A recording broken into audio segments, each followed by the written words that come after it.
Thank you for joining me today. The media has framed 2020 as a banner year in the so-called content wars, filled with winners and losers. Today I'm going to take you through research that we've conducted that has yielded a framework for understanding the content wars and how consumers make decisions that impact the entertainment industry at large, even in these unique times. I'm Andrea Marker, the head of content and platform strategy at Ipsos, and these shows are my coronavirus survival pack. So feel free to ask me anything about surviving the next few weeks on a few rolls of toilet paper and a streaming subscription, or of course, the research we cover today. We have a lot of interesting ground to cover, so if we don't get to all of your questions, we'll definitely do our best to follow up with you over email. Today I'm going to briefly introduce you to the division responsible for the work I'm presenting, and of course take you through a new model for thinking about the content landscape that is still applicable in today's environment. I'm part of Ipsos Media Development, a boutique outfit within Ipsos that's comprised of media experts, many with direct client-side experience, myself included. We work with clients in the entertainment, media, and tech industries to empower them to understand their audiences, monetize their platforms, and stay ahead of the game in an evolving media landscape. In addition to the quant and qual solutions we provide our clients, we've also developed several syndicated products that you may be aware of, including long-standing research like the Affluence Survey, TV Dailies, the Kids and Family Study, and our newest product focused on OTT services, Streaming 360. These syndicated studies are continuously fielded, so we will be measuring changes in perceptions and behaviors driven by the coronavirus. As researchers, it's important to point out two things in this time of uncertainty. One, while B2B audiences are impacted because most people are working from home in developed markets and social distancing is required to temporarily close our phone centers and shift qual online interviewing techniques remain unaffected based on response rates that we're seeing. And two, conventional wisdom in the past may have been to pause field during a time like this, but the behaviors we're seeing today are likely the new normal for a while, and we may see something like this again in the future. We'll be leveraging our continuous tracking data to issue a POV on this evolving landscape in the next day or so. I'm going to take just a moment to talk about Streaming 360, since I'm going to be sharing some of that data from the study in this presentation. This research covers broad landscape topics, dives into why consumers make the choices they do when it comes to streaming, and leverages advanced analytics, including an interactive discrete choice model simulator, to uncover the why behind the what, and also empowers media companies to optimize and activate changes in their products and positioning in order to grow their market share. And now, what you've dialed in for is Context the New King. At the beginning of this year, the number one question on everyone's mind was, who's going to be the big content wars winner? Well, to answer that, we have to consider just how many options there are these days when it comes to content beyond just TV and streaming. When there's 532 shows, 871 movies, 9,000 video games, 700,000 podcasts, and Cardi B on Instagram, how do you choose to spend your time when there is just so much out there? To understand how people make content decisions, we partnered with the UT Austin Innovation Lab and talked to just about everyone. We interviewed 99 people in person, we analyzed 1,500 video diaries of content viewing occasions, and we surveyed 17,000 people ages 13 to 54 using the Ipsos Knowledge Panel, which is the largest probability-based online panel in the US, for a truly representative read. So with all that content out there, where do you begin? Well, we started with what we thought was a deceptively simple question. What mood were you in when you watched that show or played that game or tuned in to that podcast? And we discovered 8 underlying emotional motivations that help describe why and how people make the content choices that they do. And as you can see here, they include things like unwind, escape, discover, pass the time, connect, stay up to date, identify, and critique. But don't worry, I know what you're thinking. Not another webinar on need states. I promise you this isn't that. Rather than spend the next 20 slides talking about need states, I'm going to focus instead on something really interesting that emerged from this research. Everyone satisfies their need states differently. Just look at how people satisfy the need to escape. If I'm in a mood where I want to escape, the genre that I'll watch will be fantasy type shows. something that's real, a romantic comedy. Game of Thrones, Westworld. Grey's Anatomy, The Bachelorette. we play video games. There's a lot of drama surrounding it. It's not of this world, right? And so to be able to just kind of escape into that fantasy, I really like that too. So pick me. Choose me. Love me. Grey's Anatomy, it's gonna make me cry, it's gonna make me laugh, it's gonna break my heart. You know, Shonda Rhimes, that lady, man, She's good. she's broken my heart so many times. Will you marry me? I think because it still has that lovey-dovey feeling, but it also has that feeling where a show could be funny and it kind of gets your mind off of a lot of other things that are going on in your life. I think when we want to escape beyond just playing video games, we watch sci-fi. We kind of want something different, something like an outer world experience. And I think sci-fi shows actually give that to us because it's nothing that's truly happening right now. Star Wars exists. Oh my gosh.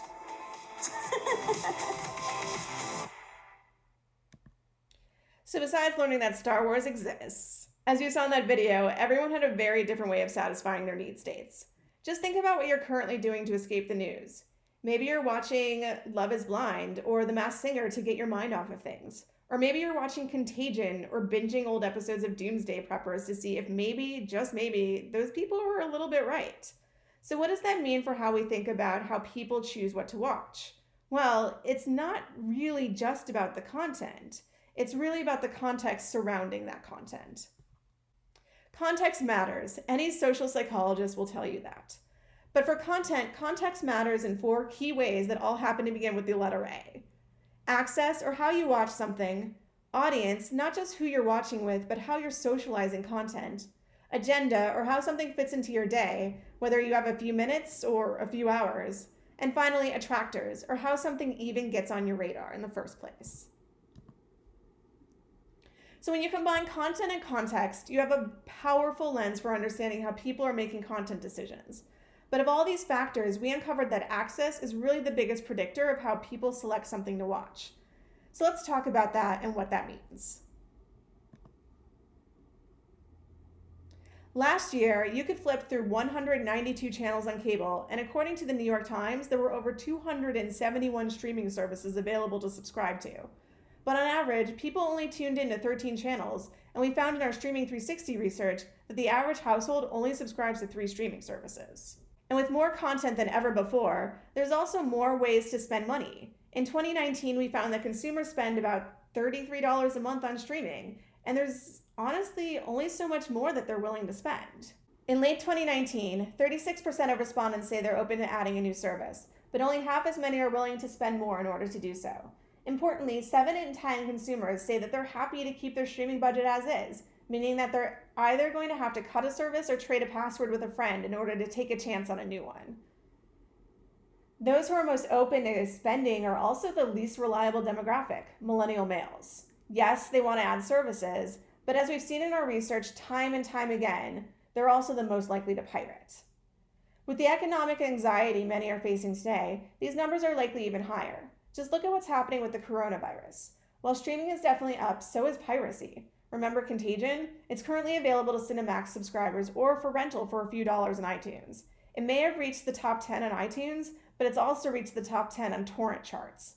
And Popcorn Time, the quote-unquote Netflix for piracy app, has come back from the dead. So given that only 18% of consumers are willing to increase their spend, the question becomes, how do you entice people to try one of the myriad new streaming services that are launching this year? Streaming services have been focusing on exclusivity, and that would seem to be the magic bullet, right? If you can't get your favorite show on one service, you'd subscribe to one that had it. Well, it turns out that's not really the case. Ultimately, access trumps content. Netflix was the OG, and it's almost like I'm wired now to when I'm starting to look for something new, my finger clicks the Netflix button first because it's the first app in my entertainment folder.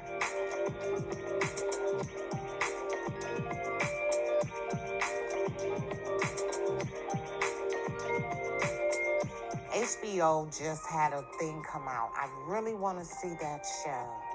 But I refuse to order HBO because it doesn't make sense to buy an app that's going to have the same thing over and over and over again, and you get no worth out of it. Put my stuff in Jell-O again. The only one that I would miss that I do tend to watch when I'm wanting to kind of mind out or whatever is The Office.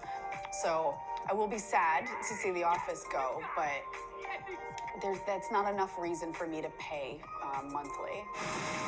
When Avatar: The Last Airbender left Netflix, I was okay with it. I rewatched it many times, and it was a memory to me. So I found a new show. If only the British baking show was taken off of Netflix, but everything else was left to satisfy my need, I definitely still stay with Netflix. I'd probably just Google Cupcake Wars and watch repeat shows constantly. If my favorite show left my streaming service, I probably would pirate it, because now I'm older and I can, and I know how.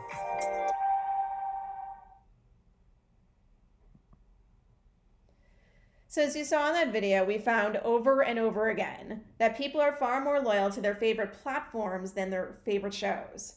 Why is that? Well, a primary reason is that we're all really lazy. It's a lot easier for an algorithm to serve you up something similar to what you'd want to watch than it is to actively sort through a bunch of different apps, pull out your credit card, or remember your password to find a show. So going back to Contagion, if Netflix doesn't have it, you don't want to dig out your credit card or try to remember your iTunes password. Maybe you watch Outbreak, which has become one of their most popular movies instead. And it's not just about TV shows either. Even though people have intense relationships with creators, their loyalty isn't necessarily to them, it's to the platform. When a studio wants to generate excitement for a new movie or a TV show, or a brand wants to launch a new campaign, what do? They cast a star. And any gaming fan would tell you that Ninja is the star streamer in the community. Yet when he moved from Twitch to Mixer, Microsoft's new streaming platform, his fans didn't necessarily follow, and the month he made the switch, Mixer's minutes streamed were actually down month over month. And as you can see here, in Twitch, in August 2019, he had 14.7 million followers. He switched from Twitch to Mixer at that time, and several months later, in January 2020, he still only had a fraction of the followers that he had on Twitch. And access isn't just about having a service either. It's also about the variety of content within that service. It used to be that streaming services focused on scratching one specific content niche.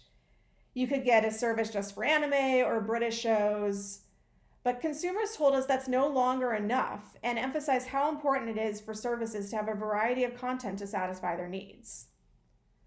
As one of our respondents very succinctly stated, streaming is almost like a buffet. I like the choice. So if I feel like Chinese or Italian or Mexican, Netflix has that. Comedy, action, adventure, sci-fi, cooking shows for the misses, they have everything.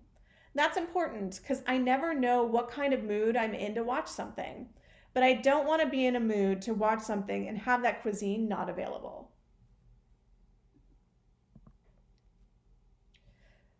A great example of this is Disney+. Social media back in November may have freaked out over Baby Yoda, but our research at that time demonstrated he wasn't the main driver of direct signups for Disney+. According to our Streaming 360 and Qual research conducted in November and December of 2019, twice as many people subscribed for access to the variety of the Disney Vault than they did to watch The Mandalorian specifically. So what else drives content and platform usage? Well, at our core, people are social, and they want to have a relationship with what they're watching. But the definition of social has evolved dramatically in recent years, largely because of technological innovations. Social used to refer to your world in real life, but now your world has infinitely expanded to include everything online and in the social media landscape. So instead of gossiping about people you know, you can judge plenty of people you don't. Just look at Reddit. From people posting pictures of themselves to get quote-unquote roasted, to becoming your own personal Dear Abby on a subreddit called Our Relationships, you become personally invested in what total strangers are doing. Think about what's happening on social media today. High school theater groups are posting videos for Lin-Manuel Miranda and all of Twitter to see. John Legend is inviting us into his living room for a private show. While what we're seeing today is an extreme version of this trend, we're all tuning in to feel like a part of a community with people we've never met. We used to have parasocial or one-sided relationships with content. For example, back in 2004, before Facebook really took off, you or someone in your life probably had a strong opinion on whether Big or Aiden was the man for Carrie. Or maybe you were staunchly Team Jen or Team Brangelina. You could scream at your TV or your Us Weekly as much as you want, but they'd never talk back.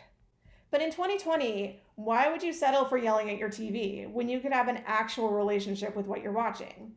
Going back to our platform example earlier, we found that people didn't change from Twitch to Mixer just for Ninja because he was still very much a part of their lives. He was still with them on Twitter, he was still with them on Instagram. And the image here is an example of Ninja interacting with a fan. He retweets her streaming about him. She then freaks out about him retweeting her, and she retweets one of her fans commenting on how she's freaking out. It's basically social media inception. Just listen to some of our ethnography participants talk about their relationships with influencers to understand this dynamic. The relationship that I have with like certain TV shows that I watch, I feel like it's not the same compared to YouTubers or something. I don't know, I feel like they're more real. I feel as though I have a relationship with some of the bloggers. They're showing me when they wake up, what they eat every single day, how they make it. So instead of being with them literally in person, it's like you're with them through a phone. I definitely had a pretty special relationship with this YouTuber. He like told people a lot about himself, and like I felt like he got me through a lot of like pain in my life. I think if Beyonce followed me, if Jackie Aina followed me, I'd probably pass out. Beyonce is like my spirit animal. We're both Virgos. She's truly my best friend, so you know it's the truth. For me, when the podcast that I'm very invested in and the people that are talking on the podcast or running the podcast, it almost feels like I know them. I'm grateful that a lot of them don't live around me, because I'm sure if I ran into them and be like, oh, we're best friends, right? No, we're not. They don't know me at all. These intense relationships aren't just about influencers either. What sets Netflix apart from other streaming services is that it has successfully formed social bonds with its customers. When I did similar research 8 years ago when I was client-side, consumers had feelings about Netflix, but they weren't the same. Netflix was their wise uncle or dad with good intentions. He may not always get it right, but he means well. Think Ty Burrell's Phil Dunphy from Modern Family.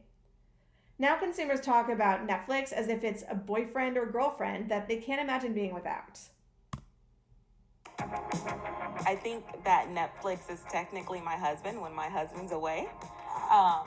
Sorry. Come on! It's an old friend. And every now and then that old friend gets a new tune. My relationship with Netflix sometimes can be unhealthy. I was talking to someone recently where they got rid of Netflix, and I had such a physical reaction to that. Like, I could feel my emotions like, wait, what? Even though there might be a period of time where I don't go on Netflix, the thought of getting rid of it is just absurd to me. And I think it's because I've had a relationship with it for so long that I can't imagine it not being in my life.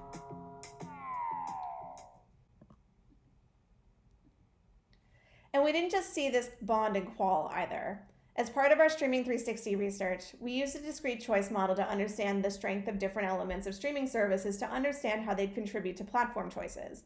Based on brand alone, Netflix enjoys 50% share of preference, and the second strongest brand, Prime Video, only enjoys 17%.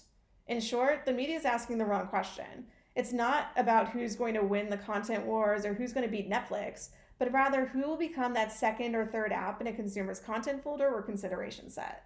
And what's interesting, especially given the current climate, is that consumers are looking for more shows and movies to watch.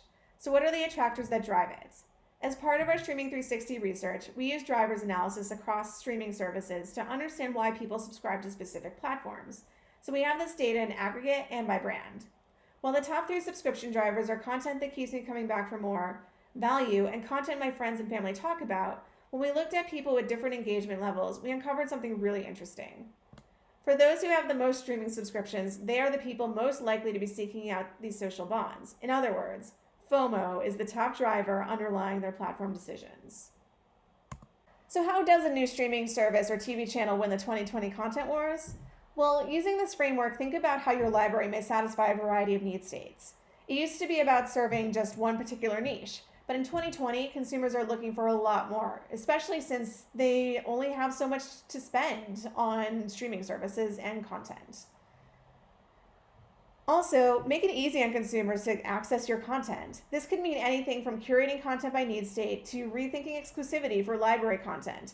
The more places it's available, the easier it is for consumers to talk, share, and love your shows and movies.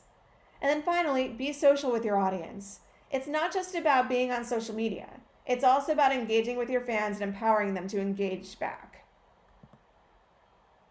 Thank you so much for joining me today. While we've run out of time, I'll do my best to follow up with you individually regarding all of your great questions that you've been sending in. Have a wonderful day.